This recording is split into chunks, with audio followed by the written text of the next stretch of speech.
Hello, Bacho. Let's see this question. The question says a 0.150 kilogram particle moves along an x-axis according to x is a function of t is equal to minus 13 plus 2t plus 4t square minus 3t cube with x in meters and t in seconds.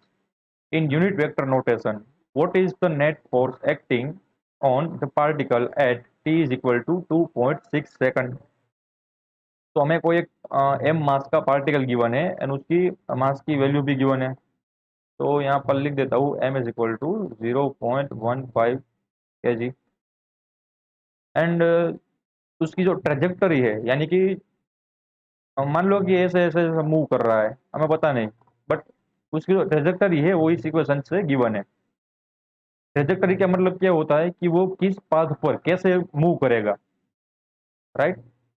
ये ऐसे ऐसे to dimension में तो नहीं जा रहा है मान लो, बट जो एक्स डायमेंशन में जा रहा है वो एक ही क्योंकि जो इक्वेशन है वो सिर्फ एक्स एक्स का ही गिवन है, तो इसका मतलब ये होगा कि वन डायमेंशनल मोशन है एंड वन डायमेंशनल मोशन में सिर्फ पार्टिकल है वो सिर्फ सीधा ही जा सकता है, ऐसा कुछ।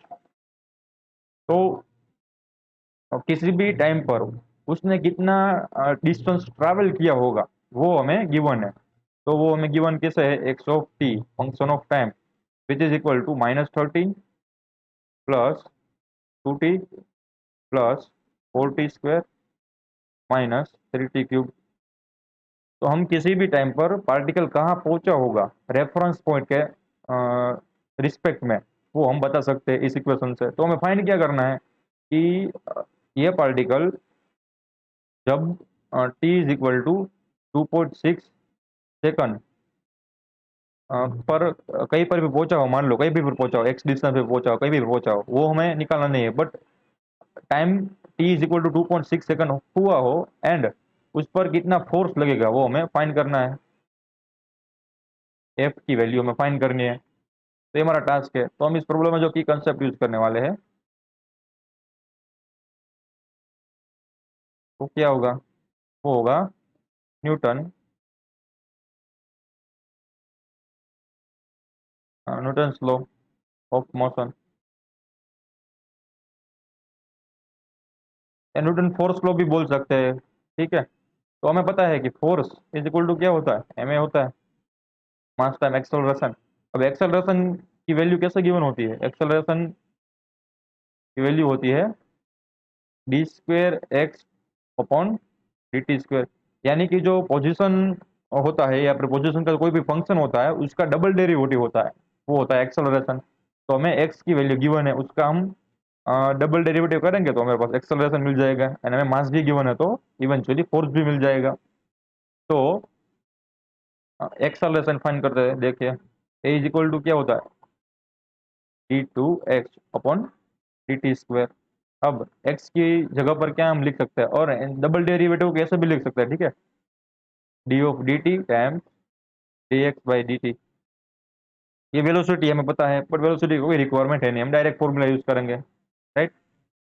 तो D by D T into D by D T of x. अब एक्स की जगह पर क्या लिख सकते हैं, -30 plus 2t -30 plus 2t plus 40 square minus 3t cube plus 40 square minus 3t cube, ये ऐसा लिख सकते हैं। अब क्या करेंगे कि उसका डेरिवेटिव लेंगे टाइम के रेफरेंस में, ये कांस्टेंट है तो जीरो हो जाएगा -30 का।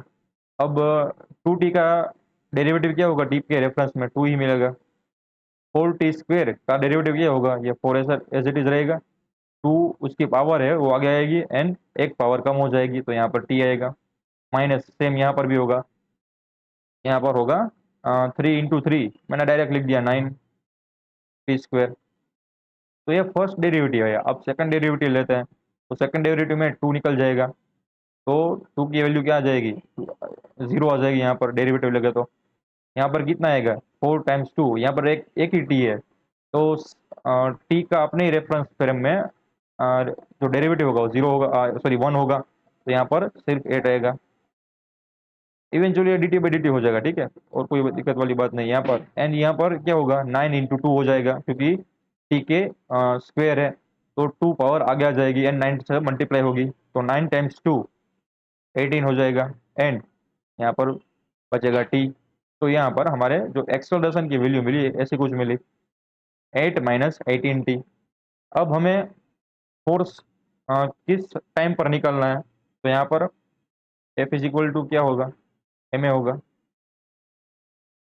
एम टाइम्स ए की वैल्यू कितनी मिली 8 minus 18 T, 8 minus 18 T and तो हमारे पास मास की वैल्यू है वो क्या है 0.15 किलोग्राम। तो सारी वैल्यू यहाँ पर पुट करेंगे, देन हम थोड़ा सोल्व करेंगे। 15 8 माइनस 18, अब कौन से टाइम की वैल्यू हमें चाहिए, तो हमारे पास जो टाइम गिवन है हमें 2.6 सेकंड गिवन है, यहाँ पर क्या लिखेंगे मल्टीप्लाई बाय 2.6 ऐसे। तो ये 0.15 को ऐसे ही रहने देते हैं, ब्रैकेट के अंदर वाला का सोल्व करते हैं। 18 टाइम्स 2.6 करोगे तो हमारे पास मिलेगा, वो मिलेगा 46.8। अगेन क्या मिलेगा 8 माइनस 46 करोगे, ठीक है हम ब्रैकेट वाले को ही सोल्व करेंगे अब पहला। 8 माइनस 46.8 करोगे तो हमारे पास मिलेगा माइनस 38.8 एंड 38.8 टाइम्स 0.15 करोगे तो हमारे पास जो फाइनल आंसर मिलेगा फोर्स का वो मिलेगा -5.82। अब देखो ये फोर्स का मैग्नीट्यूड आया है, उसके साथ एक कुछ माइनस भी आया, माइनस क्या दिखाता है डायरेक्शन दिखाती है। इसका मतलब जो मैग्नीट्यूड हुआ ना वो सिर्फ यही हुआ, फोर्स का मैग्नीट्यूड यही हुआ, माइनस साइन क्या दिखाता है उसकी डायरेक्शन। तो हम इसको वेक्टर फॉर्म में भी लिख सकते हैं फोर्स को, तो मैं थोड़ा सा हटा देता हूँ। ये मिला हमें मैग्नीट्यूड, ठीक है। अब वेक्टर फॉर्म में ऐसे कुछ आ जाएगा इंटू माइनस आई कैप। तो 2.6 सेकंड के बाद पार्टिकल पर -x डायरेक्शन में 5.82 न्यूटन का फोर्स लगेगा। तो the final answer of the question is 5.82 into -I caret Newton. I hope you understood it well. Best of luck.